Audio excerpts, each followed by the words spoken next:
You are now tuned in to the Mile Highlighter. To the Mile Highlighter.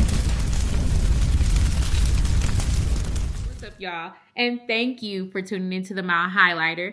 I'm your host, Shetta B. And rather this is your first time tuning in with me or you've been rocking with me for a while, I want you to know I truly appreciate you tapping in with me. This episode is special to me because it's not about interviews and it's not about guests.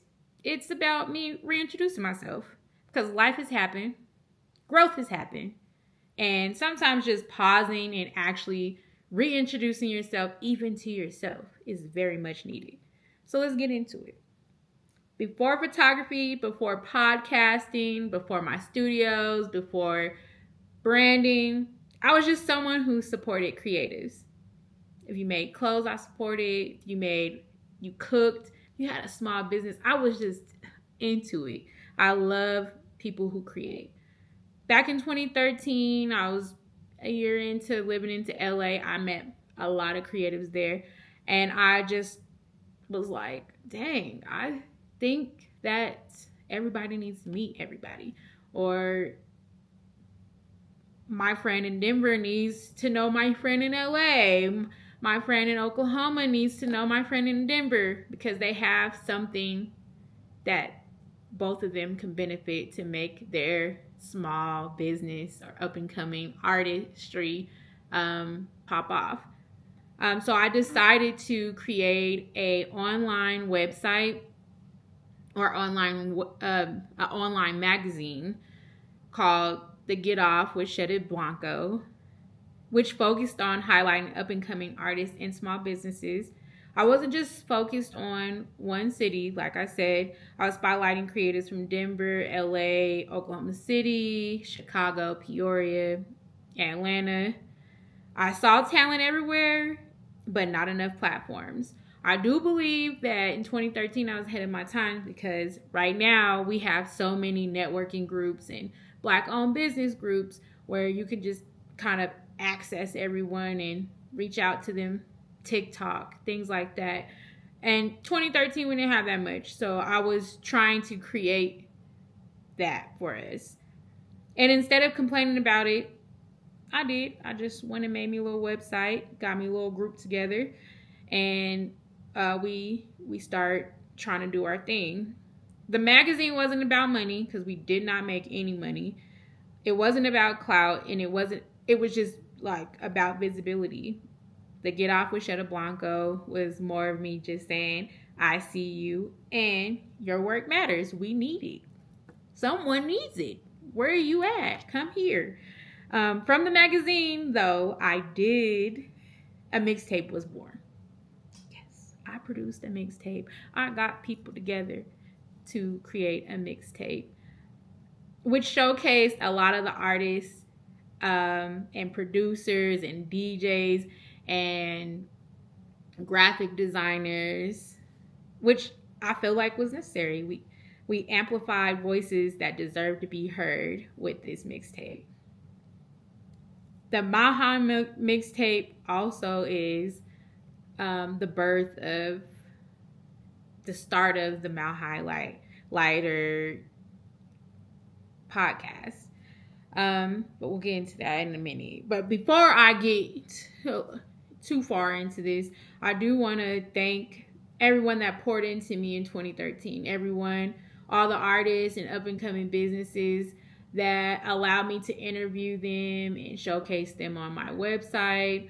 I want to give a huge shout out to Tori Adams, D. Wyatt, Squizzy Taylor, LB, because those were like my core people that I went to, who I didn't even have a business plan. I was probably all over. In 2013, I was definitely all over the place, and they listened to me and they believed in me. Even if they didn't believe in me, they took time out of their day to come and pour into my shit. You know what I'm saying? I was going to say bullshit, but it isn't bullshit. But they did take time out of their day to come and like pour into me and help me build something that, although I only tapped in for a year with, they came and gave me their time and their expertise on that, and I appreciate y'all. But as y'all know, as I'm getting there, life did happen. Things with my son and his father, me moving back from LA to Denver. So that transition just started, you know, making things a little not very much consistent. Like responsibilities increased, time became limited, energy was just being pulled every which way. Whether it was with just me or with some other my main core people in the group. I couldn't pour into the magazine or another mixtape the way it deserved. And instead of half-ass doing shit, you know, I just stopped. It was difficult. I don't know if it was difficult. It might have been difficult. I feel like it might have been difficult to just stop, but I did. And I just kind of went head first into corporate America. And, you know, if y'all don't know, corporate America for me was the medical field. And I feel like once you are super, super tied into corporate America, you kind of don't have as much time to pour into your own business. And that's something that I did learn in that. Now, don't get me wrong. There's nothing wrong with having a job. But deep down, I knew it just wasn't for me. Just like entrepreneurship is probably not for everybody. I don't think corporate America was just for me. I felt disconnected from creativity, disconnected from my purpose. And that feeling will sit with you until you do something about it.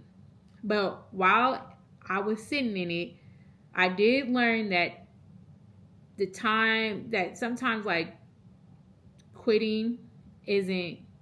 stepping away isn't really quitting. And quitting isn't always a bad thing, because sometimes it means you have to, prepare for what's next, or you need to go dig in deeper.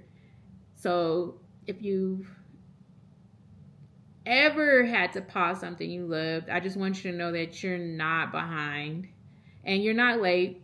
You're just, rerouting, and maybe it just wasn't your time for that at that moment.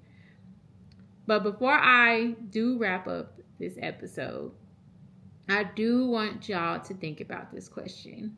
And once you sit with it, give me some answers in the comments. Who were you before life got busy?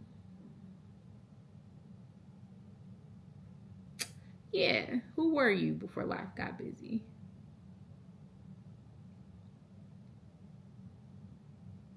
Before you became a mom, before you became a workaholic for corporate America. Before Shetta's photography, who were you? So yeah, sit with that. And I want to thank y'all for tuning in to my first episode of the Mouth Highlighter. I'm Shetta B, and I will catch up with y'all on the next episode. Love y'all.